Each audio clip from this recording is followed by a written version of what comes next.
যেখানে জাহান্নামীরা ওর দুর্গন্ধে থাকতে পারে না, সেই পানিগুলোকে গ্লাসে করে তুলে একটা মদখোরের মুখে ঢেলে দেওয়া হবে।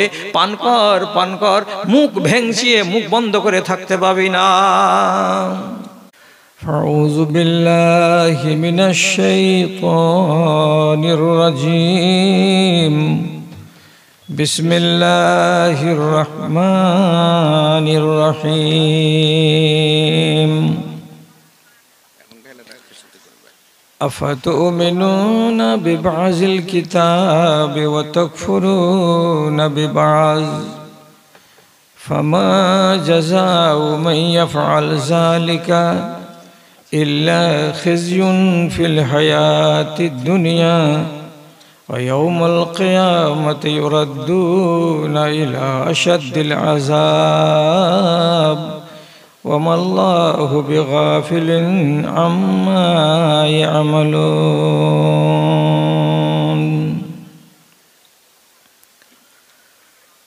আরামের তরে ভালোবাসো যদি শীতল গাছের ছায়া, আখিরাত লাগি করো কিছু কাজ, ছাড়ো দুনিয়ার মায়া, ছাড়ো দুনিয়ার মায়া।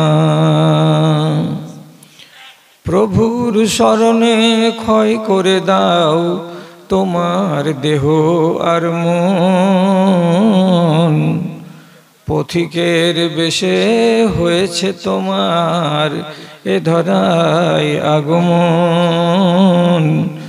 সব কিছু ফেলে চলে যাবে তুমি, আসিলে মরণক্ষণ রে, আসিলে মরণক্ষণ। সাঁঝ সকালে এত ছুটাছুটি কেন বা কিসের নেশায়, সম্বল কিছু করো না জোগাড়, বসে আছো কার আশায়। বিচারের দিনে পাশে দাঁড়াবে না কেউ তো আপনজন,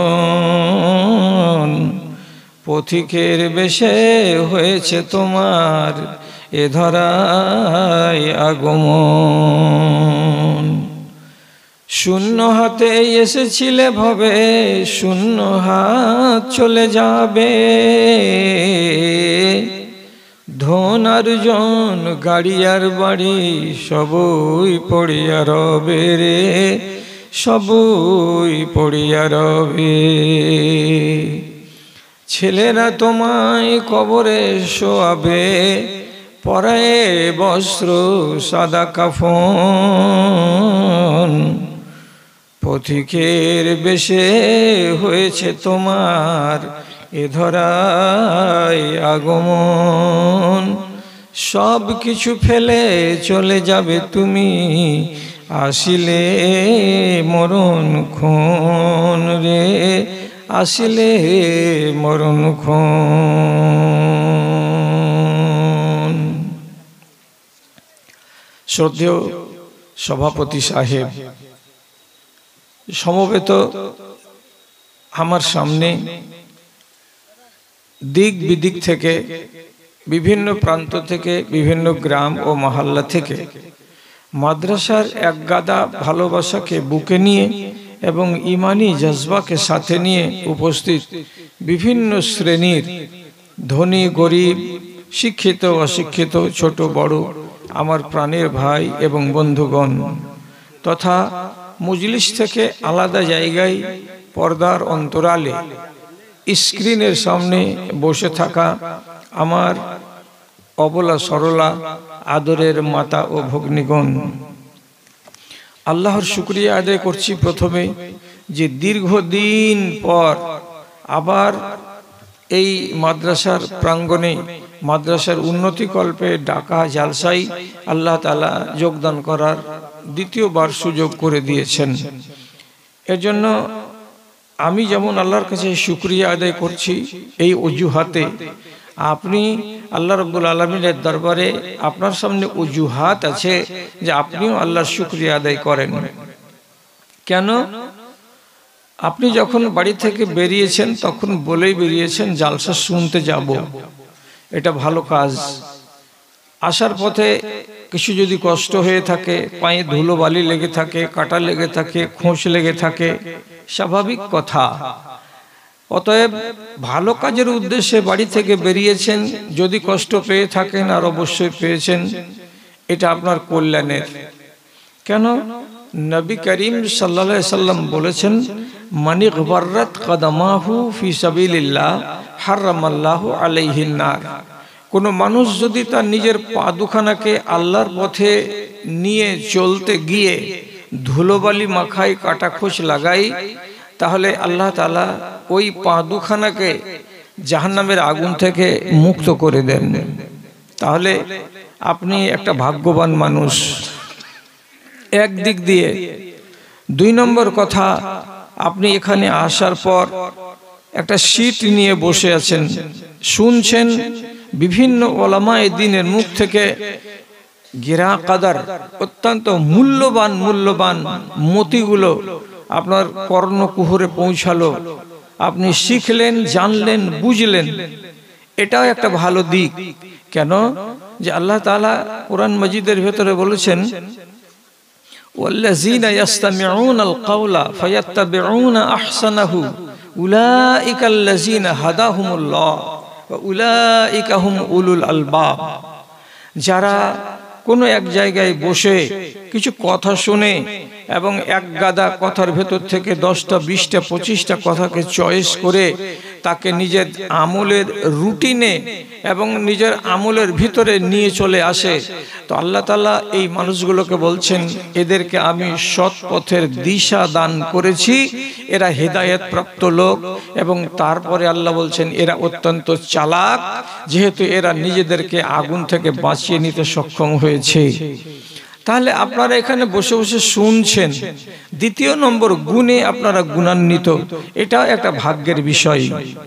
তারপরে আর একটা দিক যেটা আপনাদের জন্য বিশেষ করে প্লাস পয়েন্ট, তা হলো যে কোরআন মাজিদ যেমনি খুলবেন তো দেখতে পাবেন ডান দিকে সূরা ফাতিহাকে আর বাম দিকে দেখতে পাবেন সূরা বাকারার 1 নম্বর পাতাকে। তো সূরা বাকারার প্রথম পাতায় 3 নম্বর আয়াতে গিয়ে আল্লাহ রাব্বুল আলামিন মুত্তাকিন কারা তাদের পরিচয় দিতে গিয়ে বলছেন, ওয়া মিম্মা রাযাকনাহুম ইউনফিকুন। যাদেরকে আমি ধন দিয়েছি, টাকা দিয়েছি, পয়সা দিয়েছি, সে সমস্ত ধন মাল থেকে খুশি মনে প্রফুল্ল চিত্তে মাদ্রাসাকে ভালোবেসে পকেটে হাত দিয়ে পয়সা বের করে উৎসর্গ করে দেয় বা দান করে দেয়, এই মানুষগুলো হলো মুত্তাকিন। তাহলে এটাও কাজ আপনারা করেছেন আজকে। এইবার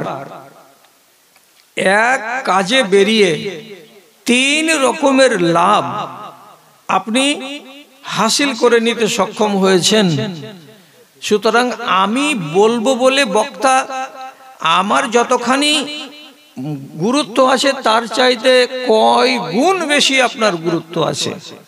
কাজে আমি যদি আল্লাহ রাব্বুল আলামিনের শুকরিয়া আদায় করি, অনেক দিন পর এসেছি বলে, তা আপনি এভাবে শুকরিয়া আদায় করেন আল্লাহ তাআলার, যে তুমি আমাকে 3 রকমের সুবিধা থেকে গুণ হাসিল করার তৌফিক আমাকে দান করেছো। তাই আমরা মুহাব্বতের সাথে উভয় পক্ষের লোক আল্লাহ তাআলার শুকরিয়া আদায় করছি, অন্তরের অন্তরস্থল থেকে প্রাণ খুলে মন খুলে একটু আওয়াজ করে বলছি আলহামদুলিল্লাহ। নুন খেলে গুণ গাও কথাটি কাজের, ঘোষণা করেছে খোদা স্বয়ং কোরআনে। মানুষের বাচ্চারা হাত তুলে সাড়া দাও, কে কে মানো না আর কে বা মানে। ঢেকে আর লাভ কি হাল বলি তোমাদের, ধর্মের মাথা ভেঙে খেয়েছো। প্রভু গো খবরেদের তুমি রেখেছো, স্নেহ দিয়ে ভালোবেসে ক্ষুধায় আহার দিয়ে ধরাই যাদের তুমি আবাদ করেছো, কি খেলায় মেতেছে কার গাহে জপমালা, প্রভু গো খবর এদের তুমি রেখেছো, খবর এদের তুমি রেখেছো। আল্লাহর শুকরিয়ার পর আখেরি নবী রহমতুল্লিল আলমিন জনাবে মুহাম্মদুর রাসূলুল্লাহ সাল্লাল্লাহু আলাইহি ওয়াসাল্লামের উপর অগণিত শান্তির ধারা বর্ষিত হোক। আল্লাহুম্মা সাল্লি আলাইহি আল্লাহুম্মা বারিক আলাইহি। বেরাদারান ইসলাম, আমি স্বীকার করছি যে আমি বয়স্ক মানুষ, 64 বছর আমি রান করছি। তাহলে আমার কি সেই ধাক আছে? আমার কি সেই তাপ আছে? আমার ভিতরে কি সেই উচ্ছ্বাস আর সেই আবেগ আছে? অতগুলো কিছু নেই। তাহলে যে কথাগুলো বলবো সেগুলো যদি আল্লাহর হয় এবং আল্লাহর রাসূলের হয়, তাহলে আপনিতেই কথাগুলোর ভেতরে কি থাকবে? আবেগ থাকবে, উচ্ছ্বাস থাকবে, তার ভেতরে জোশ থাকবে এবং ওয়ালওয়ালা থাকবে। তা আমি কথা দিচ্ছি আপনাকে যে আমার আওয়াজ টিমটিম করুক, কিন্তু কথাগুলোকে আমি আল্লাহর কাছ থেকে, তার কোরআন থেকে নিচ্ছি এবং নবীজির হাদিস থেকে নিচ্ছি। আপনি আমার গলার দিকে দেখছেন না, আমার কথাগুলোর দিকে একটুখানি লক্ষ্য করুন। আল্লাহ রাব্বুল আলামিন কোরআন মাজিদে এই যে আয়াতটি কিছুক্ষণ আগে আপনার সামনে পড়লাম, তো বেদনাগ্রস্ত মন নিয়ে পড়লাম। কেন? আয়াতটির তরজমার দিকে একবার আপনারা সবাই আল্লাহর ওয়াস্তে একটু কানটা খুলে বুঝে নেন তো। এটা আমাদের আজকে হেডলাইন, এটার উপরেই আলোচনাটা এগিয়ে নিয়ে যাব 1 ঘন্টা। তা আল্লাহ তাআলা বলছেন, আফাতুমিনুনা বিবাযিল কিতাব ওয়া তাকফুরুনা বিবায। হে মুসলমানেরা, তোমরা আমার কিতাবের ভেতরে যতগুলো বিধিবিধান আছে, যতগুলো আদেশ এবং নিষেধ আছে, এতগুলো আহকাম, এতগুলো নিয়ম, এতগুলো কানুনের মধ্যে থেকে তুমি কিছু কানুনকে মানবে আর কিছু কানুনকে মানবে না, কিছু বিধানকে মানবে আর কিছু বিধানকে তুমি মানবে না। এই রকম করে তুমি মুমিন হবে? ধরবে কিছু আর ছাড়বে কিছু, মন মতো ধরবে আর মন মতো ছাড়বে, আর ছেড়ে আল্লাহর কানুনকে এইভাবে মেনে তুমি নিজেকে মুমিন বানাবে? এইভাবে মুমিন হয়? তো যদি এইভাবে তোমরা মুমিন বানাতে চাও নিজেকে, যে হ্যাঁ আমরা এরকমই মুমিন, কিছু মানবো, কিছু ছাড়বো, কিছু ধরবো, কিছু বাদ দিব, এইভাবে যদি তোমরা নিজেদেরকে বলো যে আমরা এইভাবেই মেনে মেনে আমরা নিজেদেরকে মুমিন বলছি, তাহলে আমরা বা আপনারা কোন ধরনের মুমিন সে কথা আমার মুখ থেকে নয়, আল্লাহ যেটা বলছেন সেটা আপনাকে শুনতে হবে। তা কি? আল্লাহ তাআলা বলছেন এদের বদলাটা কি হবে? রব্বুল আলামিন বলছেন এইরকম মুসলমানগুলো দুনিয়াতে যতদিন বাঁচবে, যতদিন বেঁচে থাকবে, তারা লাঞ্ছিত হয়ে বেঁচে থাকবে, তারা জালিল হয়ে বেঁচে থাকবে, তারা বুক উঁচিয়ে, মুখ উঁচা করে, চোখ লাল করে কাউরির সঙ্গে কথা বলতে পারবে না। যেমন ছাগল ভিজে গেলে জড়ো হয়ে যায়, লাড়ু সাড়ু হয়ে যায়, তার ক্ষমতাগুলো হারিয়ে যায়, ঠিক সেই রকমই এই মুসলমানগুলো যতদিন দুনিয়াতে বাঁচবে ভিজা ছাগলের মতো লাড়ু সাড়ু হয়ে বাঁচবে, ইজ্জতের সঙ্গে তারা বাঁচবে না। এ দুনিয়াতে জিল্লতির জিন্দেগি কাটবে। তারপরে যখন মরে কবরে যাব, কবর থেকে হাসরের ময়দানে যাব, তো বুক ভরা আশা নিয়ে আল্লাহকে বলবো যে আল্লাহ আমরা মজলুম মুসলমান ছিলাম, আজ তুমি আমাদের ইজ্জত দাও, আজকে তুমি আমাদের সম্মান করো, আজকে তুমি আমাদেরকে একটা ভালো জান্নাতে স্থান দিয়ে দাও, এটা তো বলবো। কিন্তু রব্বুল আলামিন বলছেন দুনিয়াতে জিল্লতের জিন্দেগি গত করে মরে কিয়ামতের দিন আর ভালো কিছু পাওয়া যাবে? আল্লাহ বলছেন ওয়া ইয়াউমাল কিয়ামাতি ইউরাদ্দুনা ইলা আশাদ্দিল আযাব, কিয়ামতের দিন তোমাদের মতো এই মুসলমানগুলোকে আল্লাহ রাব্বুল আলামিন ঠেলে জাহান্নামের ভেতরে ভরে দেবেন। তোমাদের মতো 2 নম্বর মুসলমান, তোমাদের মতো 10লা মুসলমানের আমার দরকার নেই, তোমাদের মতো এই পোকা লাগা ইমানের মুসলমানের আমার দরকার ছিল না। অতএব তোমরা এই পোকা লাগা মুসলমান, তোমরা দুনিয়াতে বেইজ্জতির জিন্দেগি কাটিয়ে এসেছো, এবারে আখেরাতে এসে তোমরা জাহান্নামের আগুনে চলে যাও। তাহলে কোন কাজটা হলো? ঈদ কুলো গেল, ওই কুলো গেল, কিছু ধরা আর কিছু ছাড়া। এটা কথা আপনি কি বুঝতে পারলেন? পারলেন কি পারলেন না? আপনাকে বুঝিয়ে দিচ্ছি, কোনো মুশকিল ভাষা দিয়ে বুঝাচ্ছি না। আল্লাহর কানুন হলো কয় রকমের? তো 2 রকমের। কয় রকম? 2 রকম। একগুলোকে মানতে হয়, একগুলোকে ছাড়তে হয়। একগুলোকে আল্লাহ তাআলার কোরআন থেকে প্রমাণিত, একগুলোকে বলা হয় আওয়ামির মানে আদেশ, আর একগুলোকে বলা হয় নাওয়াহি মানে নিষেধ। দুটোই আল্লাহর কানুন। আদেশ একবার মনে মনে গুনেন তো আমি কটা বলছি। আদেশ যেগুলোকে মেনে চলতে হয়, কি কি? যেমন মিসাল, নামাজ পড়ো, রোজা রাখো, হজ করো, যাকাত দাও, সত্য কথা বলো, হালাল রুজি খাও, নারীরা তোমরা পর্দার সঙ্গে থাকো। মাত্র 6-7টা বললাম। এটা হলো আল্লাহর আদেশ। এগুলো কানুন আরো আছে। এবার নিষেধ আপনাকে শিখাবার জন্য তাড়াতাড়ি করে বলছি। নিষেধ কাকে বলে? যেমন সুদ খেও না, মদ খেও না, ব্যভিচার করিও না, গীবত করিও না, পরনিন্দা করিও না, জাদু করিও না, শিরকের গুনাহ করিও না, বেহায়া হইও না, হারাম রুজি খেও না, হারাম ব্যবসা করিও না। এগুলো না। এখন এতটি দিলাম না, আর 6 থেকে 7টা দিলাম হ্যাঁ। একটা আদেশ আর একটা নিষেধ। এবার আপনারা নিজেরাই বলেন, আল্লাহর কতটি নিষেধ আপনি মেনে চলেছেন আর কতটি আদেশ মেনে চলেছেন? মাইকটা এমন কেন করছে রে? হ্যাঁ মাইক মান, মাঝে মাঝে গ্যাপ দিচ্ছে কেন মাইকটা? এবার করে ফাঁক পড়ছে। হ্যাঁ, আপনি নিজে বলেন যে আমরা কি ঠিক যে 5 মিনিট আগে আয়াতটা পড়েছি এইরকমই মুসলমান, কিছু মেনে চলি আর কিছু ছেড়ে চলি? যদি এমনিটাই হয় তাহলে পরে আপনি তো দুর্গতির কথা শুনলেন। বিশ্বাস আপনার হয় আর না হয়, আজকের দুনিয়াতে আপনি যদি 7 ব্যাটারির লাইট নিয়ে খুঁজে বেড়াবেন গ্রামে গ্রামে, দেশে দেশে, জেলায় জেলায়, পাড়ায় পাড়ায়, তো 100টা লোকের ভেতরে 95টা লোক পাবেন যারা আল্লাহর বিধিবিধানকে ঠিক ভাবে মানে না।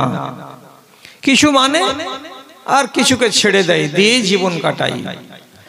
আর এ কারণে আল্লাহ যে ওয়াদা করলেন কি বলে, যে দুনিয়াতে সুখে থাকবে না তোমরা, এরা চোখে চোখে দেখতে পাওয়া যাচ্ছে যে মুসলমান নিজের কারতুতের কারণে এরা সুখে নেই। দুনিয়াতে সুখে আছে? যদি বলেন হ্যাঁ সুখে আছে, তাহলে আমার সাথে 2-1টা লোক মাঝে মাঝে হ্যাঁ না বলিয়েন। আসাম ভারতবর্ষেরই একটা প্রদেশ, কিছুদিনের মধ্যেই 5,500 দিনী মাদ্রাসা অলরেডি বন্ধ। ওগুলোকে স্কুল করে দেওয়া হয়েছে। ওখানে আর কালা হাদ্দাসানা পড়ানো হবে না, আর হয় না। হাফেজারা বসে বসে কোরআন মাজিদ মুখস্থ করবে আর করে না। কতটি মাদ্রাসা বললাম? কতটি বললাম? 5,500। এটা দুঃখের খবর না সুখের খবর? দুঃখের খবর। হ্যাঁ, আচ্ছা আবার শুনুন, কিছু গরিব লোককে, দুঃখী লোককে, যারা নদীর ভাঙনে বাড়িঘরকে হারিয়ে দিয়েছে, তাদেরকে সরকারের পক্ষ থেকে অল্প করে জমি পাট্টা দেওয়া হবে ঘোষণা করা হলো। তার মাত্র 8 দিনের মাথায় ওই সরকার ঘোষণা করে বলছে, আসামের কোনো এক বান্দা মুসলমান যেন দরখাস্ত না করে। কেন? যে পাট্টাতে 4 শতক করে জমি যত দেওয়া হবে গায়ের মুসলমানকে দেওয়া হবে, কিন্তু মুসলমানকে দেওয়া হবে না। খবরটা ভালো, এটা সুখের খবর নয়, এটা বড্ড দুঃখের খবর। উত্তরপ্রদেশে ওই দেশের মানুষেরা, মুসলমানেরা গরুর মাংস খাওয়ার জন্য হা করে তাকিয়ে থাকে সারা বছর। গরু জবাই করা নিষেধ, মহিষের মাংস খায়, অথচ হালাল জানোয়ার সারা দুনিয়ায়, সারা ভারতবর্ষের যে কোনো স্টেটে জবাই হচ্ছে, খাচ্ছে, কিন্তু ওদেরকে খেতে দেওয়া হয় না। মুসলমান তুমি কতটা ইজ্জতে আছো এবার চিন্তা করো। যদি আপনার মন চলে যায় যে আপনারা 10 জন লোক বেড়াতে গেছেন কোন এক জায়গায়, আসরের আজান হয়ে গেছে, টাইম হয়ে গেছে, ঘড়ি দেখছেন যে 3:15, তা আপনি আপনার ভাইকে বলছেন, সুলাইমান ভাই উজুটা করে নি, টাইম হয়ে গেছে, তো এখানে ফাঁকা মাঠ, এখানে নামাজটা পড়ে নি। যদি কোনো জায়গায় মসজিদ বাদ দিয়ে রোডের কিনারায়, রাস্তার কিনারায়, কোনো ফাঁকা ময়দানে, বাগানে কিংবা পার্কে মুসলমান যদি নামাজে দাঁড়ায়, তো সঙ্গে সঙ্গে পুলিশ এসে তাদের সবকটিকে নিয়ে জেলে ভরে দিয়ে আসবে। কারণটা কি? তোমার কি এটা বাবার জায়গা? এখানে তুমি ধর্ম করবে, কে তোমাকে পাওয়ার দিয়েছে? তোমার ধর্ম করার জায়গা হলো মসজিদ। সব রোডের কিনারা, রাস্তা, বাগান, পার্ক, এগুলো জায়গাতে খবরদার কোনো মায়ের লাল নামাজে দাঁড়াবে না, পারে না দাঁড়াতে। তাহলে মুসলমানের অবস্থা ভালো আছে? ভালো নাই। আপনি মানবেন কি মানবেন না আমি জানি না। কাটরা মসজিদ মুর্শিদাবাদে, হাজারদুয়ারির পাশে বিশাল বড় মসজিদ, মসজিদ বানিয়ে দিয়েছে রাজারা, কিন্তু কোন এক বান্দা সেখানে নামাজ আদায় করলো না। মসজিদ বিরান পড়ে থাকলো শত শত বছর ধরে, তারপরে এখন বেদখল হয়ে গেল। ঠিক সেই রকমই বাবরি মসজিদ কেউ বানিয়ে দিল, শত শত বছর বিরান পড়ে থাকলো, কেউ নামাজে গেল না মুসলমান। ওই মসজিদটা আস্তে আস্তে বিরান হয়ে গেল, মসজিদটা পরের দখলে চলে গেল। কেন গেল এমনটা? তো মুসলমান তোমার ইমানের দুর্বলতার কারণে গেল। আল্লাহর কসম খেয়ে বলছি, আল্লাহর কসম খেয়ে বলছি, উত্তরপ্রদেশের বাহরাইচ জেলার ভেতরে একটা বিশাল বড় গ্রাম আছে, তাতে 350 ঘর মুসলমান আছে। আল্লাহর কসম খেয়ে বলছি, 350 ঘরের গ্রামের ভেতরে 3টা লোক পাওয়া যাবে না যারা সূরা ফাতিহাটাকে বলতে পারবে। নাই। বিশাল বড় একটা মসজিদ, কেউ নামাজে আসে না, কেউই আসে না। আজ থেকে নয়, 15-20 বছর থেকে, অথচ সবাই মুসলমান। কেমন? যখন রেডিওতে শুনতে পাচ্ছে যে আজকে হলো ঈদুল ফিতর, জামা নতুন পরে নিল, বাজার ঘুরে নিল, মেলা ঘুরে নিল, আর নেওয়ার পরে আবার বাড়িতে ঢুকে গেল। ঠিক তেমনি যখন উৎসব হচ্ছে হিন্দু ভাইদের, দুর্গা পূজা, কালী পূজা, তখন তারা সেজে গুজে ওগুলোতে ঘোরাফেরা করে নিল, আর নেওয়ার পরে বাড়ি চলে গেল। নাম লেখাবার বেলা বলছে আমার নাম রাজিয়া সুলতানা, আমার নাম রুকসানা, আমার নাম বেবি, আমার নাম জামিলা। ঠিকই মুসলমানের নাম লেখাচ্ছে, কিন্তু একটাও মুসলমান হয়ে নাই। কি করেছো তোমরা হে তোমাদের ইহলৌকিক জীবনটাকে? এই জন্য না নেমে এসেছে এই খাড়াটা। বাংলাদেশে 264টা এমপির ভেতরে 13টা গায়ের মুসলিম, আর বাদ বাকি সবটি এমপি মুসলমান। ওদের সংবিধানের উপরে প্রথম লাইনে লেখা আছে বিসমিল্লাহির রহমানির রহিম। এই বিসমিল্লাহির রহমানির রহিমকে মিটাবার জন্য বাংলাদেশের এমপিরা 200 জন ভোট দিয়ে বলছে এটা সংবিধানের কিতাব, এটা ইবাদতের কিতাব নয়, কাজে এর উপরে বিসমিল্লাহ কেন থাকবে, এটাকে টেনে বার করে দাও। আহারে, এগুলা কোন মুসলমান গো? এগুলাকে মুসলমান বলা চলে? পাকিস্তানি ইমরান খান শুধু চাইছে কি যে আল্লাহর শরীয়তটা এই দেশে কায়েম থাকুক, মুসলমানেরা ইমানি জিন্দেগি নিয়ে বাঁচুক বলে সে সরকারে এসেছিল। তাকে ষড়যন্ত্র করে আমেরিকার চক্রান্ত করে ওকে জেলে পাঠালো, আবার ইলেকশন হলো, তো ওই পেয়েছে মেজরিটি, তারপরেও তাকে সরকারে আসতে দেয় না। কেন? 198 কোটি টাকা দিয়ে একটা ইউনিভার্সিটি কায়েম করেছে, তো ইউনিভার্সিটিটার নাম হচ্ছে সিরাতুন নবী। যেখানে আল্লাহর নবীর জীবনী পড়া হবে বিভিন্ন ভাষাতে, এবং রাসূলুল্লাহকে মডেল করেই এদেশের মানুষেরা শিক্ষা দীক্ষা লাভ করবে, যারা মানুষ হয়ে বাঁচবে। এটাই তার দোষ। এই দেশের মুসলমান ওরা ওকে চায় না। কারা চায় না? যারা নেতা তারা চায় না। এরা কারা? এরা মুসলমান। কেমন মুসলমান এইগুলো?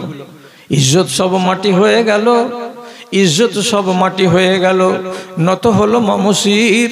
যারা ছিল চির মোদের গোলাম, আজ তারাই হয়েছে মহান বীর। তোমায় ভুলেছি, কোরআন ছেড়েছি, তাই বুঝি অপমান। তোমার দুনিয়ায় দুশ্মনী লীলা আছে, দেখো রহমান। কাফেরের হাতে নিধন হতেছে, কি করে মুসলমান গো, কি করে মুসলমান? বলির পাঠা হুল মুসলিম তোমার চোখের আগে, আসাম বোম্বাই মিরাট গুজরাট আর সে হাজারি বাগে, আর সে হাজারি বাগে। তবু কেন তুমি প্রতিশোধ নিতে হও না কো আগুয়ান? তোমার দুনিয়ায় দুশ্মনী লীলা আছে, দেখো রহমান। কাফেরের হাতে নিধন হতেছে, কি করে মুসলমান গো, কি করে মুসলমান? যতক্ষণ পর্যন্ত নিজের ঈমানকে ঠিক না করবেন, ততক্ষণ পর্যন্ত লাঞ্ছিত জীবন কাটাতেই হবে। আমি কি বললাম 15 মিনিট আগে? শতকরা 95টা মানুষ বর্তমান জামানায় আল্লাহর দ্বীনকে সাথে করে নিয়ে বাঁচে না। ওয়াজ কম শুনেছেন আপনি? এই যে লোকটি বসে আছেন আপনারা, হালবয়দার লোক, ওয়াজ কম শুনেছেন? আমলে নেই কেন? শব্দ বাড়লো, সব জিনিস বাড়লো, ঈমান কেন বাড়লো না? জবাব দিতে পারবেন? 30 বছর আগে কি ছিল আর আজকে কি আছে? হিসাবটা লাগান তো একবার। 30 বছর আগে যতটি দেশে রেল লাইন ছিল তার তুলনায় আজকের জামানায় রেল লাইন বেড়ে গেছে। 30 বছর আগে আমাদের দেশে যতটি জাহাজ ছিল, এরোপ্লেন ছিল, তার তুলনায় আজকের দিনে জাহাজ এবং এরোপ্লেন বেড়ে গেছে। 30 বছর আগে আমাদের দেশে যতটি ট্রাক ছিল, বাস ছিল, জিপ ছিল, ট্রেকার ছিল, তার তুলনায় আজকের দিনে কয়েকশো গুণ বেড়ে গেছে। 30 বছর আগে আমাদের দেশে যতটি মানুষ ছিল, তার তুলনায় আজকের দিনে মানুষের সংখ্যা বেড়ে গেছে। 30 বছর আগে আমাদের দেশে যতটি মসজিদ ছিল, তার তুলনায় আজকের দিনে মসজিদ বেড়ে গেছে। তার তুলনায় আমাদের দেশে মাদ্রাসা বেড়ে গেছে, কলেজ বেড়ে গেছে, শিক্ষা প্রতিষ্ঠান বেড়ে গেছে। সবই বেড়েছে। স্কুল বাড়লো, কলেজ বাড়লো, মাদ্রাসা বাড়লো, রোড বাড়লো, যতগুলো সওয়ারি দুনিয়াতে হয় সবই বাড়লো। রেল লাইন বাড়লো, হসপিটাল বাড়লো, ব্যাংক বাড়লো, সবই বাড়লো, সবই বাড়লো, সবই বাড়লো। তাহলে মুসলমান জবাব দিতে হবে, আমাদের ঈমান কেন বাড়লো না? ওই তুলনায় ঈমান বেড়েছে না কমেছে? কমেছে। কটা ঈমানদার আছে দেশে? আঙুলে গুনেন। যদি খোঁজ করেন তো দেখতে পাবেন যে মুসলমানের সংখ্যাটা, মুমিনের সংখ্যাটা 100টার ভেতরে 95টা গায়েব, 5টা লোক কোন রকম করে বেঁচে আছে। ওয়াজ কম শুনেছেন? বছরে 52টা জুমার খুতবা, আধা ঘন্টা করে। কয় ঘন্টা হলো? 26 ঘন্টা। কোন জমাতে মা বাবার ওয়াজ শুনেছেন, কোন জমাতে রোজার ওয়াজ শুনেছেন, কোন জমাতে জাহান্নামের ওয়াজ শুনেছেন, কোন জুমার দিন খুতবাতে সুদের ওয়াজ শুনেছেন, কোন দিন জুমাতে মদের ওয়াজ শুনেছেন, কোন দিন জুমাতে পণ প্রথা এবং জাহেজের টাকা সম্বন্ধে ওয়াজ শুনেছেন। তাহলে এক এক দিনে এক একটা খুতবাতে এক এক রকমের ওয়াজ আপনার শোনা হলো। তো 26 ঘন্টা সারা বছরে ওয়াজ শোনার পরে, ও মুসলমান, তুমি আজ পর্যন্ত কেন পাক্কা মুসলমান হতে পারলে না? সমস্ত কানুনের সঙ্গে আল্লাহ তাআলা ধারা লাগিয়ে রেখেছেন। ধারা। কেউ যদি অপরাধ করে তো থানা থেকে ওর নামে কি যায়? চার্জশিট যায়। চার্জশিটে একটা ধারা লেখা থাকে, ওই ধারা অনুযায়ী তার বিচার হয়। নামাজ পড়ো কি? পড়ি না।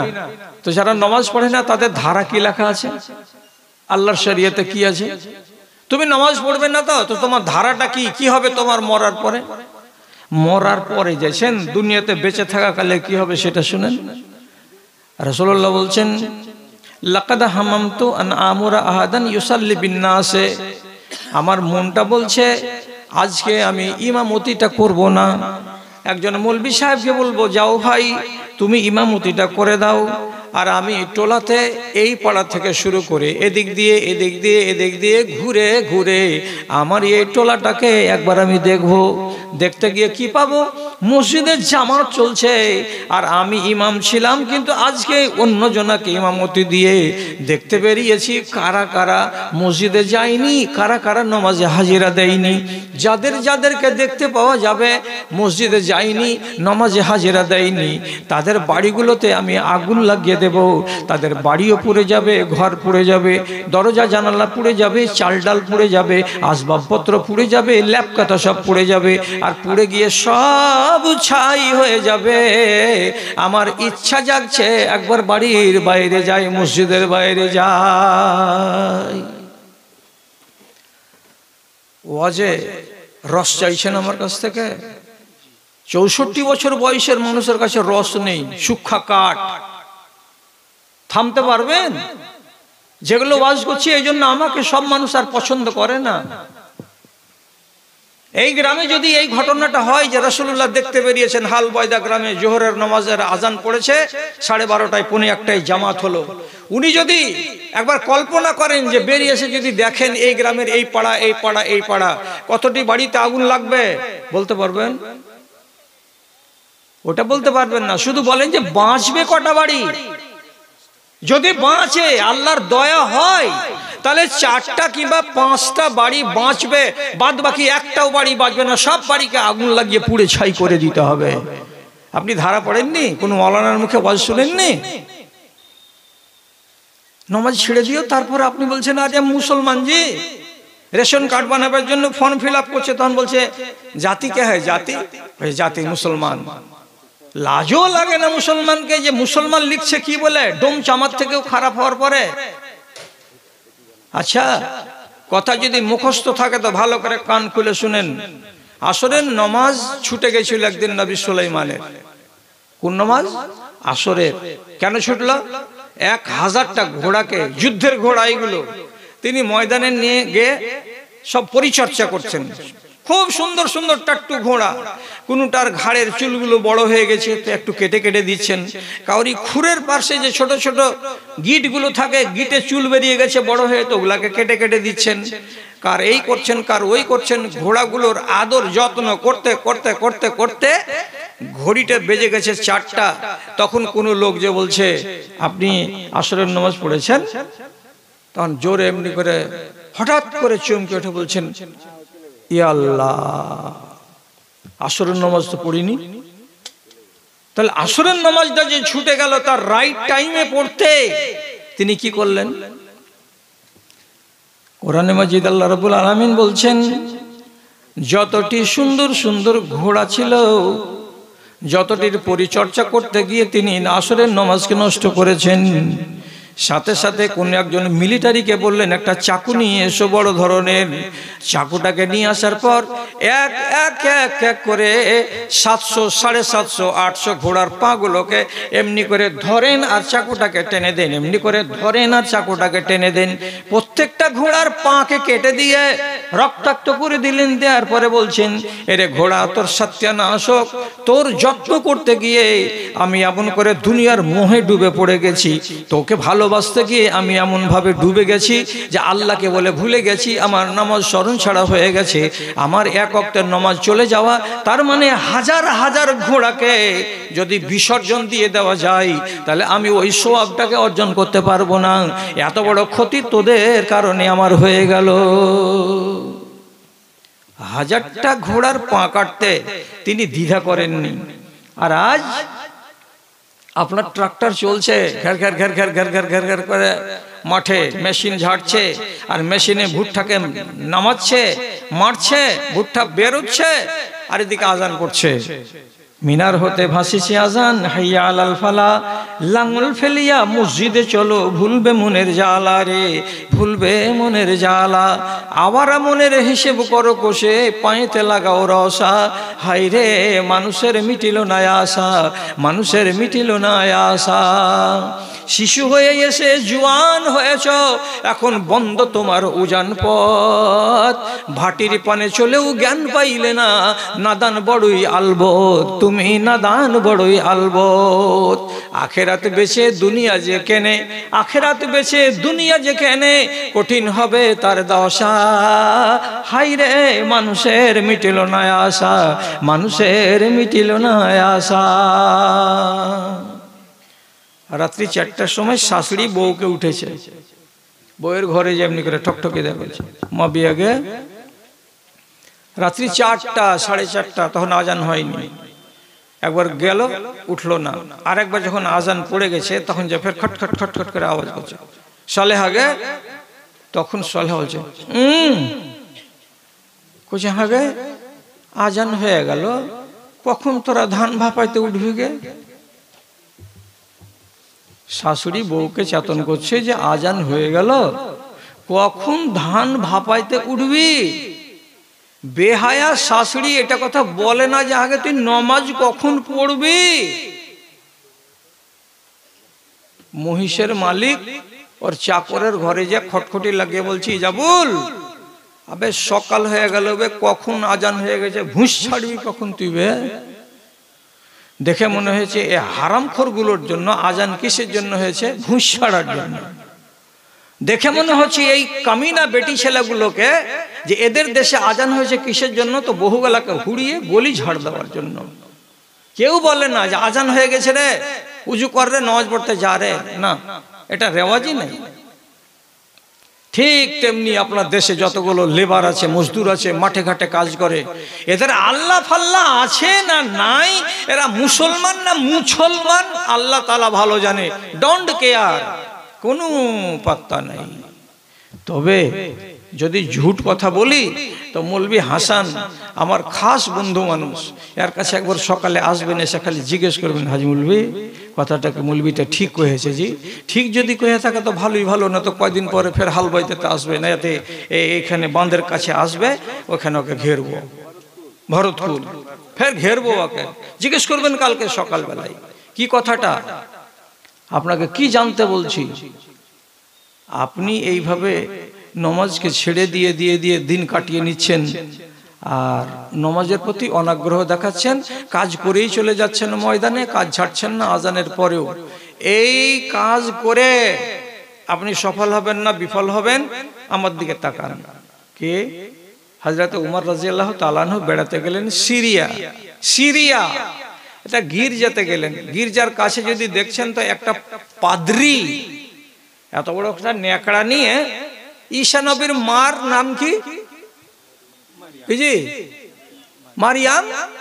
তো মারিয়ামের ছবি লাগানো আছে গির্জাতে। তো মারিয়ামের মুখ, হাত, গলা, পাছা এগুলোকে মুছছে এমনি করে, ধুলা পড়ে গেছে।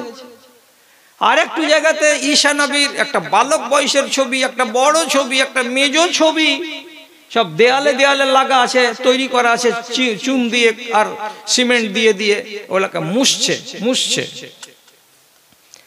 হযরত উমর রাদিয়াল্লাহু তাআলা আনহু গেটের কাছে খাড়ো হয়ে মোটা মোটা 2 ফোঁটা চোখের পানি গাল পর্যন্ত নামিয়ে আফসোস করে দাঁড়িয়ে আছেন, আর চোখ দিয়ে পানি ঝরছে। পাদ্রী এসে বলছে, কাঁদছেন কেন, কি ব্যাপার? আমার গির্জাতে এসে আপনাকে কে কষ্ট দিল, কে দুঃখ দিল যে আপনার চোখ দিয়ে কান্না এলো? তো হযরত উমর বলছেন, কোরআন মাজিদের একটা আয়াত আমার মগজে এলো, আর তরজমাটা আজকে বুঝতে পারলাম, ব্যাখ্যাটা বুঝতে পারলাম, তারই জন্য তখন আমি কাঁদছি। যে কি ব্যাপার?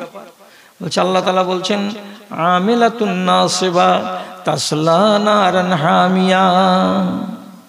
মানুষেরা তোমরা কিছু কাজ এমন করবে যে কাজগুলো করতে গেলে তোমাদের শরীরের তোমাদের শক্তি খরচ হবে, তোমাদের ঘাম ছুটে যাবে, তোমাদের ক্লান্তি আসবে, তোমাদের মেহনত লাগবে। তো এত মেহনত করে কোনো একটা কাজ করবে তো তার বদলা তোমরা পাবে না, বরং ঘাম ঝরিয়ে একটা কাজ করার পরে কি পাবে? তাসলা নারান হামিয়া, তোমাদেরকে কাজের বিনিময়ে জাহান্নামের আগুনে জ্বলতে হবে। কি বুঝলাম? তোমার মতো এই লোকটা এত বড় মূর্খ, তুমি মরে গেছে ঈসা নবী তার ফটোগুলোকে মুছছো, মারিয়াম মরে গেছে তার ছবিগুলোকে মুছছো, তোমার ঘাম ঝরছে, তোমার শক্তি খরচ হচ্ছে, এত মেহনত করার পরেও এ কাজ তোমার এক পয়সা কাজে আসবে না। কিয়ামতের দিন এই কাজগুলো তোমাকে জাহান্নামে নিয়ে যাবে। তো কেমন তুমি ঘাম ঝরা কাজ করলে? তাহলে ঘাম ঝরছে, কিন্তু এই ঘাম ঝরা কাজ ওকে জান্নাতে নিয়ে যাচ্ছে না। এই রকমেরই কাজ হচ্ছে আমার শেরশাবাদ জাতির। এরা হাল চালাতেই আছে, ট্রাক্টর চালাতেই আছে, জমিতে চাষ দিতেই আছে, বেলা 2টা হয়ে যাচ্ছে, কাজ থেকে কেউ ফিরে আসে না। তাহলে এগুলো যে কাজ তোমরা করছো, রুজি উৎপাদন করবে, কাকে খাওয়াবে? তো বিবিকে খাওয়াবে, কাকে খাওয়াবে? তো বাল বাচ্চাকে খাওয়াবে। তুমি এমন কাজ করছো যে তোমার ঘাম ঝরছে, তোমার শক্তি খরচ হচ্ছে, তোমাকে মেহনত লাগছে, অথচ এই মেহনত করার পরে তুমি যে এই কাজের বিনিময়ে আল্লাহ তাআলার কাছে জান্নাত আশা করবে, জান্নাত আশা করবে না, তোমার জন্য জাহান্নাম ইন্তজার করছে। শুনুনি, নামাজের ওয়াজ ছাড়া এতবার শোনার পরে কি করছে? একটা মানুষ নামাজ পড়তে যায় না, তারপরে মুসলমান। হ্যাঁ, खुदा की बस्ती में बागी बनकर बगैर तौबा के सोने वाले, नाक खुली तो कब्र में जाओगे, बताओ फिर तुम क्या करोगे, बताओ फिर तुम क्या करोगे। दीन से नफरत, दुनिया से उल्फत, क्या अजब तर्ज जिंदगी है। शक्ल में इंसान, सूरत में इंसान, सीरत में शैतान, शक्ल में इंसान, सीरत में शैतान, बताओ कौन सी मौत मरोगे, बताओ कौन सी मौत मरोगे। की जिंदगी এটা কাটাচ্ছ হে। মদ খাওয়ার পরেও আজও মানুষ নিজেকে বলছে ঠিকই আছি জি, আমরা সব মুসলমান জি। হায় হায় হায়, বুড়া হয়ে গেল, 70 বছর বয়স, মরবার টাইম চলে এসেছে, তবুও নেশা খাওয়া ছাড়ে না। হয় জর্দা খাচ্ছে, নয় গুল করছে, নয় আর কিছু খাচ্ছে, নয় আর কিছু খাচ্ছে। তো এই হারাম খেতে খেতে খেতে খেতে কবরে যাবে। আল্লাহর কসম খেয়ে বলছি, আল্লাহর কসম খেয়ে বলছি, নেশা সেবন করতে করতে করতে যদি একটা মানুষ কবরে যায়, মরার পরে ডাইরেক্ট জান্নাতে যাবে না, যাবে না। সহি হাদিসে লেখা আছে, সালাসুন লা ইয়াদখুলুনাল জান্নাতা, 3 প্রকারের মানুষ আছে যারা ডাইরেক্ট আল্লাহর জান্নাতে যাবে না। আগুনে ঝলসে পুড়ে 1 বছর 2 বছর 3 বছর 4 বছর পরে আল্লাহর জান্নাতের মুখ দেখবে, কিন্তু মরার পরে প্রথম চান্সে আল্লাহর জান্নাত পাবে না। কয় প্রকারের লোক? তো 3 প্রকারের লোক। কে কে? মুদমিনুল খামরে, যারা জীবন ধরে নেশা পান করে, নেশা পান করে, তারা মরে গেলে জান্নাতে নয়। ওয়ালা আকলে ওয়ালিদাইহি, ইয়াকি আংনাতে বাপ এবং বেটা বাস করে, কিন্তু 70 বছরের বাপ আর মা আলাদা সংসারে হাত পুড়িয়ে পুড়িয়ে রান্না করছে, আর ওই সংসারে বেটা আর বউ, যুবক যুবতী, এরা মিলে জুলে মচমচ করে ভাজছে আর বাপের সামনে খানা খাচ্ছে। এই রকম ছেলে মরার পরে আল্লাহর জান্নাতে যাবে না।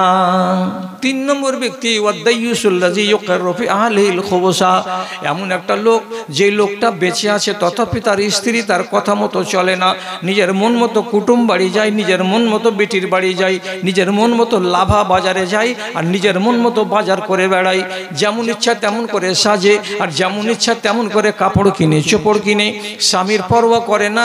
স্বামী যদি কোনো কথা বলতে যায় তো চোখ লাল করে তার দিকে তাকায়, ভয়ের জ্বালায় স্বামী কোনো কথা তাকে বলতে পারে না। এই মানুষটাকে বলা হয় দাইয়ুস। এই মানুষটা কিয়ামতের দিন সরাসরি আল্লাহর জান্নাতে যাবে না। ওয়াজ তো শোনা আছে, তাহলে দাইয়ুস কেন এতটি? মদ তো শোনা আছে মদের কথা, তাহলে কেন মদখোরি আজকে বেড়ে আছে কেন? 70 বছর বয়সের মানুষ মসজিদে গিয়ে কষাতে এমনি করে আঙুল ভরে পচা খৈনি খানিকে অজুখানাতে ফেলছে, তারপরে বিসমিল্লাহ বলে ওযু শুরু করছে। হায়া শরম তুমি বিক্রি করে দিয়েছো, মরার কালেও তোমার নেশা ছুটে না। কি এগুলো মুসলমান? এগুলো কি রাসূলুল্লাহ কামনা করেছিলেন যে মুসলমান এইরকম হবে?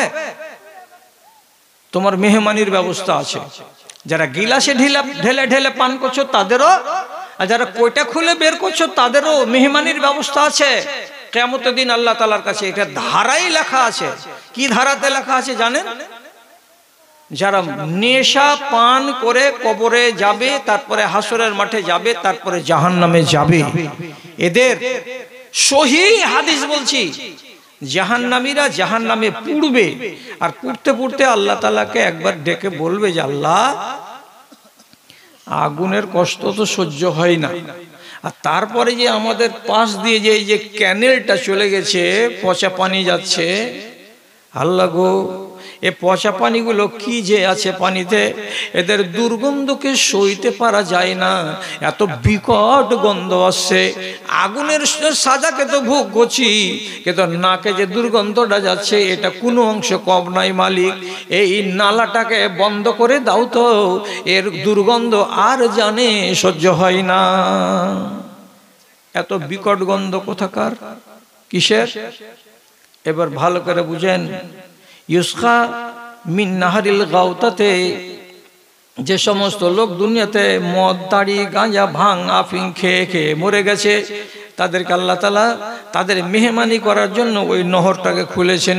ওই নহরের পানি দিয়ে এক একজন মদখোরকে গিলাসে করে, জকে করে দেওয়া হবে, আর বলবে খা রে বান্দা খা, যত যত পারবি 3 গ্লাস করে 4 গ্লাস করে খেয়ে যা, অভাব নাই। গৌতা নামের নহরে পানি বইতে আছে, তুল আর খা, তুল আর পানি পান কর, পানি পান কর। যেখানে জাহান্নামীরা ওর দুর্গন্ধে থাকতে পারে না, সেই পানিগুলোকে গ্লাসে করে তুলে একটা মদখোরের মুখে ঢেলে দেওয়া হবে, পান কর পান কর, মুখ ভেঙচিয়ে মুখ বন্ধ করে থাকতে পাবি না। আসছে কোথা থেকে? রাগ করবেন না কেউ, আসছে কোথা থেকে? রাসূল কারীম বলছেন, ইয়াখরুজু মিন ফুরুজিল মুমিসাতে, দুনিয়াতে যত রান্ডি বেটি ছেলে ছিল, সে মুসলমান হোক কিংবা অমুসলমান হোক, যেই ধর্মেরই লোক হোক না কেন, দুনিয়াতে যত বেশ্যা নারী ছিল, যত রান্ডি নারী ছিল, কিয়ামতের দিন আল্লাহ তাআলা তাদেরকে একটা জাহান্নামের ভেতরে ভরবেন। আর ওইখানে জাহান্নামে পুড়া অবস্থাতে বেশ্যা রমণীদের শরমগাহ দিয়ে, বেশ্যা রমণীদের পেশাবের দ্বার দিয়ে চুয়ে চুয়ে চুয়ে চুয়ে পানি বেরিয়ে বেরিয়ে আসবে। আর সেই কোটি কোটি কোটি কোটি বেশ্যা রমণীর শরমগাহের পানিগুলো চুয়ে এসে এক জায়গায় জমা হবে, আর ওই ক্যানেল দিয়ে বহে বহে যাবে। আর ওই পানিগুলোকে নবীজি বলছেন গৌতা নহরের পানি বা গৌতা নহরের রস, সেইগুলোই একজন মদখোরকে কিয়ামতের দিন আল্লাহ রাব্বুল আলামিন গ্লাসে করে পান করতে দেবেন। ওরে বেহায়া, হাজার হাজার লক্ষ লক্ষ নারীর যোনি দ্বার দিয়ে, পেশাবের দ্বার দিয়ে যে ময়লাযুক্ত পানিগুলো আসছে, সেগুলোকে পান করার জন্য তৈরি থাকো। কারা? যারা আজ দুনিয়াতে মদ ছাড়তে পারলে না, নেশা ছাড়তে পারলে না, তারা। কতদিন টাইম লাগে একটা মুসলমানকে সোজা হতে? যখনই কড়া করে ওয়াজ করা যাচ্ছে, এই দাড়ি কেন রাখুনি, 25 বছর বয়স, এখন দাড়ি রাখবো মৌলী সাহেব, টাইম আছে। এই নামাজ কেন পড়ো না, পড়বো মৌলী সাহেব, এখন তো জুয়ান্তি কাল চলছে, খালি হুড়কি মেরে বেড়াবার বয়স, এখন পড়বো না, ফের নামাজ ধরবো। কবে ধরবে? বেটাটা একটু বড় হোক, 20 বছর হয়ে গেলে দোকানে ওকে বসিয়ে দেবো, আর আমি তখন আল্লাহর পাশে লাগবো। তো যেদিন তোমার বেটার বয়স হয়ে যাবে কত, 20, আর সেদিন তোমার বয়স কত হয়ে যাবে, তখন তো চলে যাবে তোমার বয়স 50 থেকে 55। শতকরা তো 90টা লোক আজকালকার জামানায় সুগারে আক্রান্ত। কয়টা লোককে সুগার নাই? শতকরা আমাদের দেশে যতগুলো লোক আছে তার ভিতরে 50টা লোক হাঁটুলিয়ে খালি হি করে বেড়াচ্ছে ডাক্তারের বাড়ি বাড়ি। আর তুমি ওয়াদা করছো কি যে একটু বয়স হোক তখন আমি নামাজ ধরবো। নামাজ ধরবা? কত বছর বয়সে নামাজ ধরবা? 60 বছর বয়সে? আল্লাহর কসম, আল্লাহর কসম, রাসূলুল্লাহ বলেছেন আমার উম্মতের বয়স হলো 60 থেকে 70, এর বেশি বাঁচবে না, এর বেশি বাঁচবে না। তাতে 7 বছর ধরে তুমি তো ইবাদতই করো না, তখন তো তোমার ইবাদত করার বয়স হয়নি। তারপরে যদি নমাজের বয়স হলো তো তুমি নমাজ ধরলেই না, 15 বছর বয়স পর্যন্ত বেনামাজে থাকলে। এইবার তুমি যদি নমাজ ধরলে তো ধরলে আর ছাড়লে, ধরলে আর ছাড়লে, ওয়াদা করলে কি বলে যে যখন বয়স হয়ে যাবে তখন নমাজ আমি ধরবো। কত বছর বয়স হলো? তো 60 বছর বয়স হলো। এখন তুমি আল্লাহ তাআলাকে জুত করে ধরবে বলে আমাকে বলেছিলে, গ্রামের মাওলানাকে বলেছিলে, কিন্তু আল্লাহর কসম খেয়ে বলছি 60 বছর বয়সে আপনি আপনার বকেয়া আদায় করতে পারবেন না, আপনার দ্বারা নতুন করে নমাজ পড়া সম্ভব হবে না। কেন? 4 রাকাত নামাজ পড়তে গিয়ে খালি চেয়ার খুঁজবে, মসজিদে যায় চেয়ার নেই, যে আছে ওই যে কোনাতে, চেয়ারে যায় বসে আস, এমনি করে বসে নামাজ পড়ছে, এদিকে নামাজ পড়েনি। আর এখন যদি শুরু করলে তো কিসে? চেয়ারে। তোমার জিটা কাঁদে না যে কপালখানা পাপি, একবার জমিনে ফেলি, ফেলে যেমন করে মানুষেরা নামাজ পড়ে তো নামাজের হকটা আদায় করি। কইছে পারি না মুলি সাহেব, হাঁটু দমড়ে না। তো যেদিন তুই ষাঁড় হয়েছিলি সেদিন তো হাঁটু দমড়ি ছিল, তখন কেন আসিসনি? তখন তো কথা দিয়েছিলি যে 60 বছর হোক তখন আল্লাহকে ধরবো। এখন কোন বয়সে পড়লি যে আল্লাহকে ধরতে পারছিস না? আল্লাহ খালি ওচ্ছা পড়েছে, আল্লাহ খালি ওচ্ছা পড়েছে। कभी ए हकीकत मुंतजर नजर लिबास मजाज में कि हजार सजदे तड़प रहे हैं मेरी जबीने नयाज में।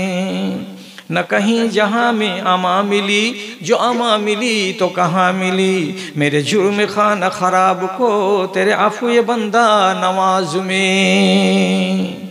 60 বছর বয়সে ইবাদত করা যাবে না, যেগুলো ছুটে গেছে ওইগুলোকে পূরণ করা যাবে না, বরং আল্লাহ রাব্বুল আলামিন পরিষ্কার করে কোরআনে বলছেন ওয়ামান নুআম্মিরহু নুনাক্কিসহু ফিল খালকি আফালা ইয়াকিলুন। তোমরা মুসলমানেরা শুনো রে, জানো রে, ভালো করে বুঝো রে। কোরআন মাজিদে রব্বুল আলামিন সূরা কাফে বলছেন তোমাদের ভেতরে কোনো একটা মানুষ যদি 60 বছর বেঁচে যায় তাহলে আল্লাহ তাআলা বলছেন তাকে আবার মরবার আগে ওকে 1.5 বছরের শিশু বানাবো, তারপরে তাকে কবরে নিব। আবার 1.5 বছরের শিশু হইতে হবে আপনাকে। কেমন কথা? ওইটা হলো এত বড় 1.5 হাত, আর আমি হলাম 3.5 হাত। কি করে আমি 1.5 বছরের শিশু হব? বলছে শুধু এদিক দিয়ে দেখলে হবে না, অন্য দিক দেখো। কি? 1.5 বছরের শিশু 50 টাকা দামের নতুন প্যান্ট যদি ওর পরনে দেওয়া যায়, আর ওর মা যদি 7 বার করে ওর গালে চুমা খাওয়ার পরে বলে বেটারে তোর বাপ এখানে রোশনার হাট থেকে 100 টাকা দিয়ে প্যান্টটা এনেছে, মুতিস না রে বেটা। আর মা বলল কানে কানে। 15 মিনিট পরে 100 টাকার প্যান্টকে ভিজিয়ে ছেলে খাড় হয়ে আছে। আর জ্ঞান আছে? নেই। যত দামের আপনি ওকে পায়জামা দিয়ে দেবেন, এতে হাগিস না রে, আধ ঘন্টা পরে দেখবেন পিছন দিকে মাল পড়ে গেছে। ওর জ্ঞান আছে? জ্ঞান নাই। তাহলে ওর জ্ঞান নাই বলে পায়জামাতে কাপড়ে পিশাব করছে, পায়খানাও করে দিচ্ছে, আর খাওয়ার যদি টাইম হচ্ছে তো কাঁদছে, ভাষা নাই, ভাষা মুখে আসছে না। এখন বয়স হয়নি, তাও বাউ করে কেঁদে কেঁদে মার কাছে খানা চাইছে। তার মা বুঝতে পারছে হ্যাঁ ছেলেকে ভোক লেগেছে, ছেলে কাঁদছে গে। ঠিক তোমার ওই অবস্থা হবে। কি? তোমার জ্ঞান লোপ পেয়ে যাবে।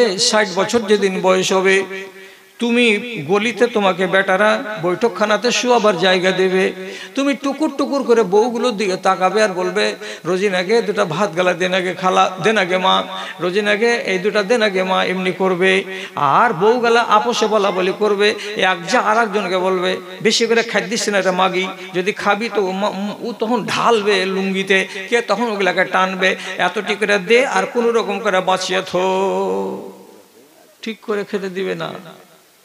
আপনি বেটা বলে জানে দরদ আছে তো, সারাদিন গৃহস্থালি করে জোহরক্ত যদি ঘরে যেছেন বাপের কাছে, তেমনি করে কায়দ করে যদি দেখছেন তো পাশা দিকে সম্পূর্ণ লুঙ্গিটা বরবাদ হয়ে পড়ে আছে। জানে দয়া আছে একটু বেটার, তখন করলো কি বাপকে ওখান থেকে নামিয়ে লুঙ্গিটাকে সরিয়ে ন্যাকড়া টাকড়া দিয়ে কোন রকম করে পাছাটাকে মুছে দিল। ছোট ছেলের মলকে 10 বার ঘাঁটলেও খারাপ লাগে না, কিন্তু বড় মানুষের মলকে একবার খালি এক আঙুল দিয়ে ঘেঁটে দেখিয়েন কত টেস্ট আছে। বুঝতে পারেননি ঠেলাটা? আল্লাহ বলছেন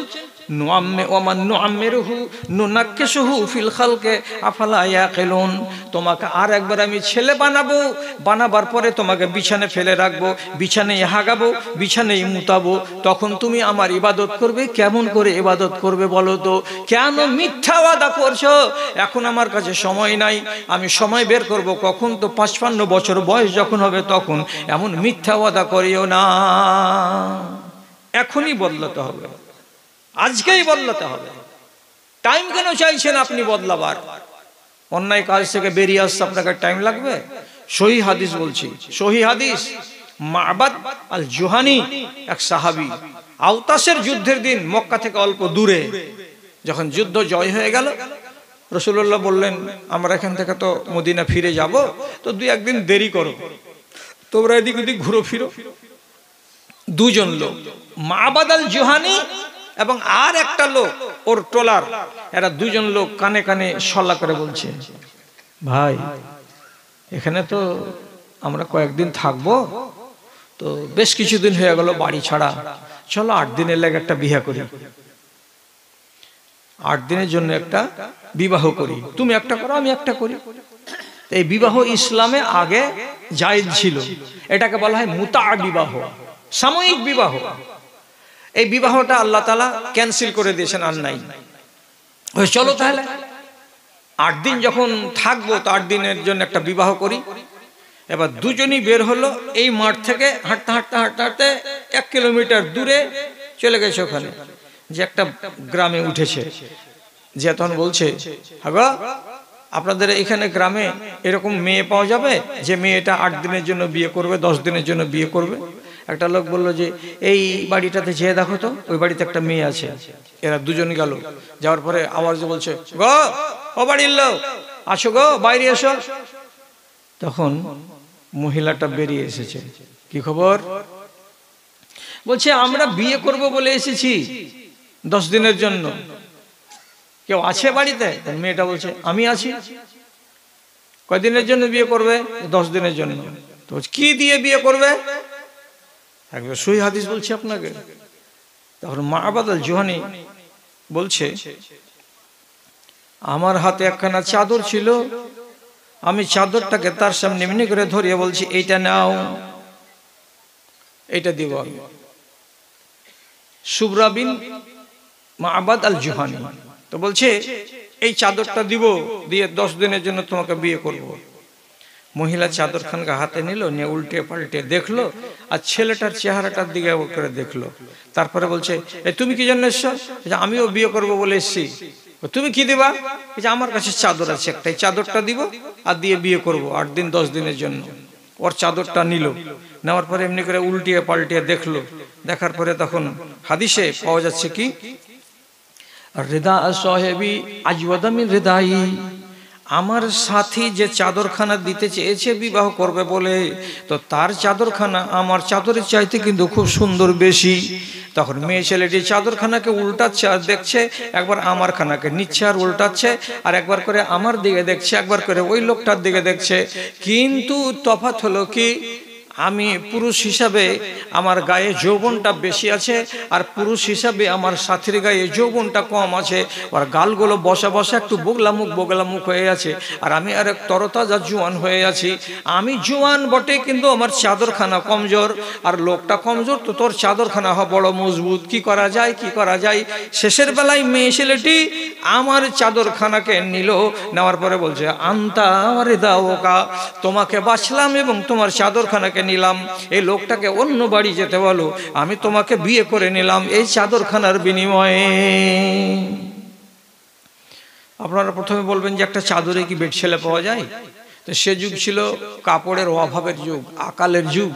একখানা এরকম বড় চাদর দেওয়ার মানে হলো কি, সেই যুগ অনুযায়ী একটা বিশাল সম্পত্তি পাওয়া।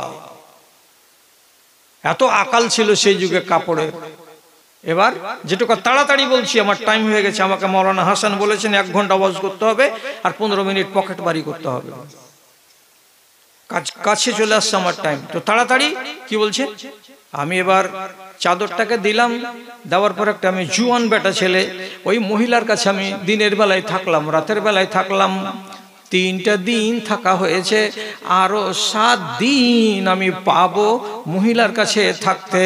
এমন সময়তে দিনের বেলায় একটা লোক সাহাবী এসে আওয়াজ করে চিৎকার করে করে বলতে লাগলো, আইয়ুহান নাস, ও লোকেরা, যতগুলো মিলিটারি আছো যুদ্ধের ময়দানে, তোমরা কান খুলে শুনো।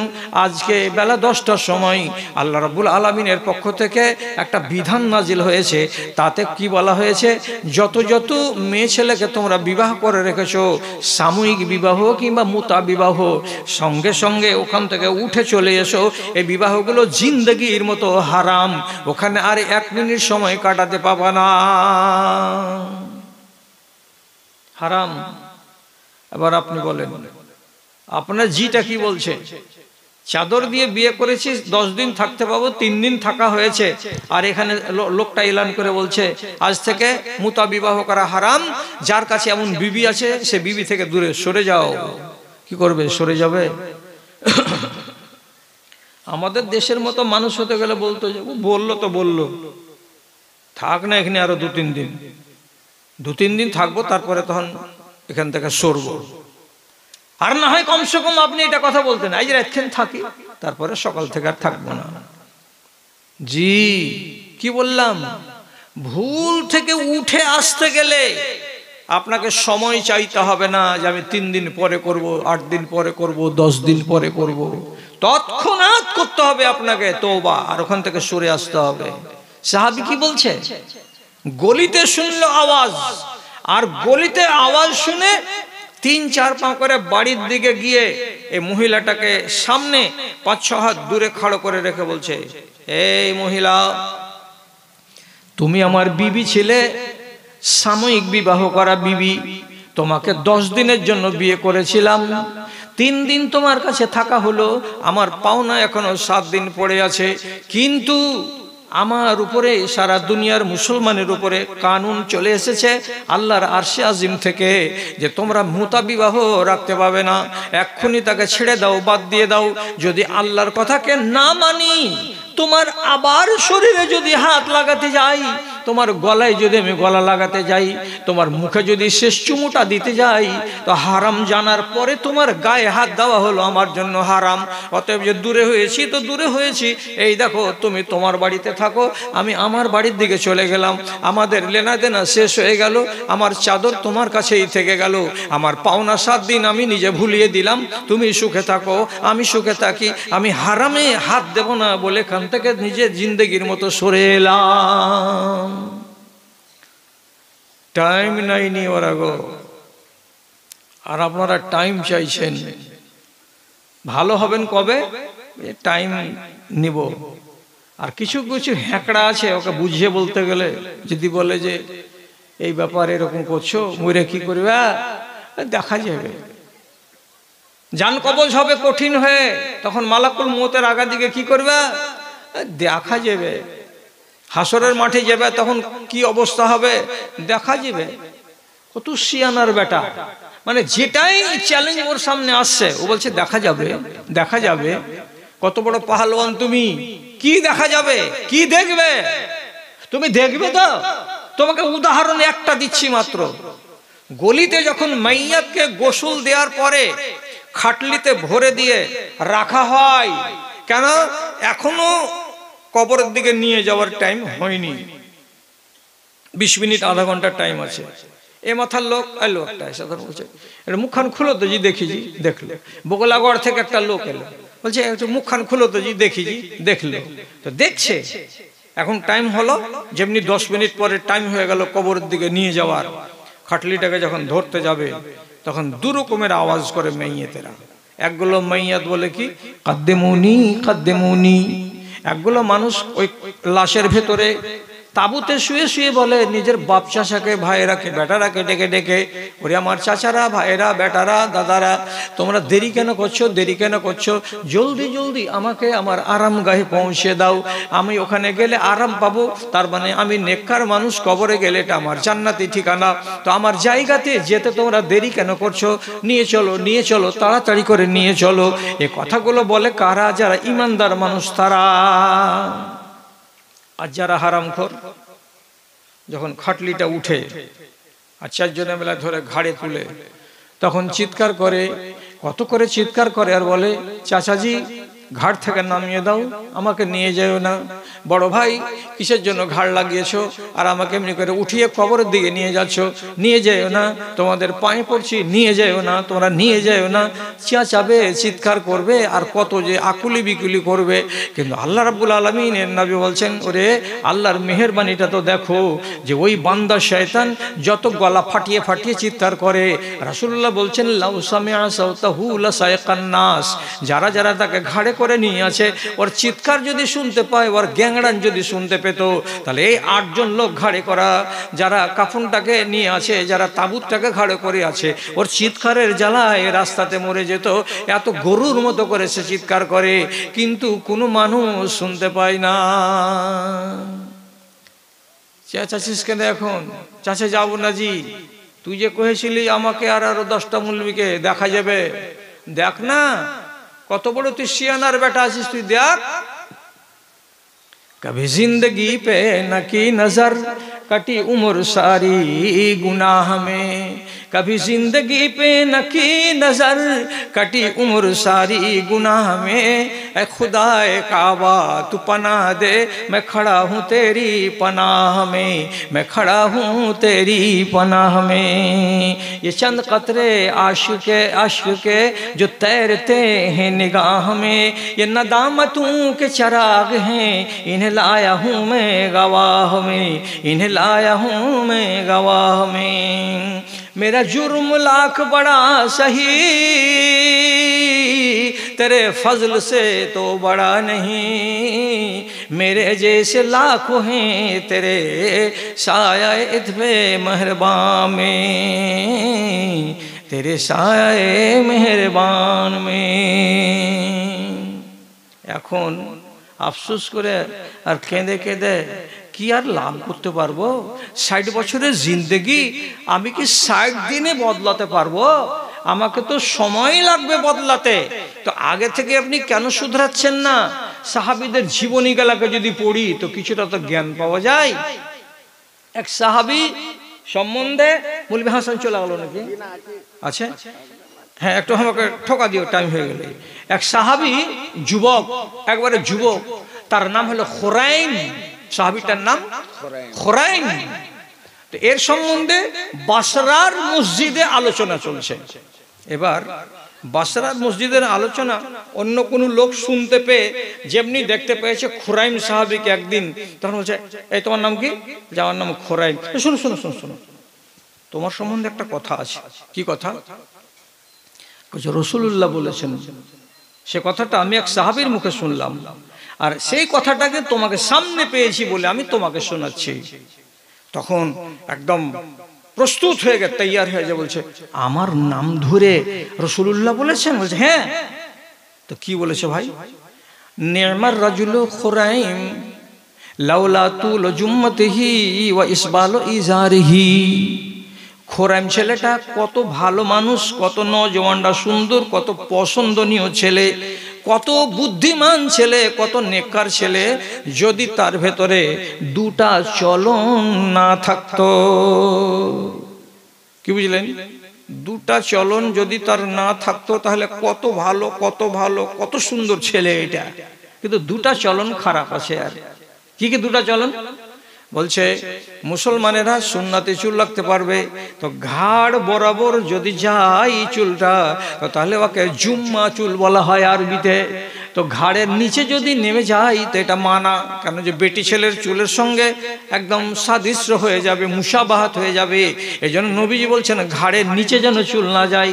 কিন্তু খুরাইম তোমার চুলগুলো দেখছি ঘাড় থেকে নিচে নেমে চলে গেছে, সুন্নাতের উল্টা হয়ে গেছে, এটা কিন্তু ভালো চলন নয়।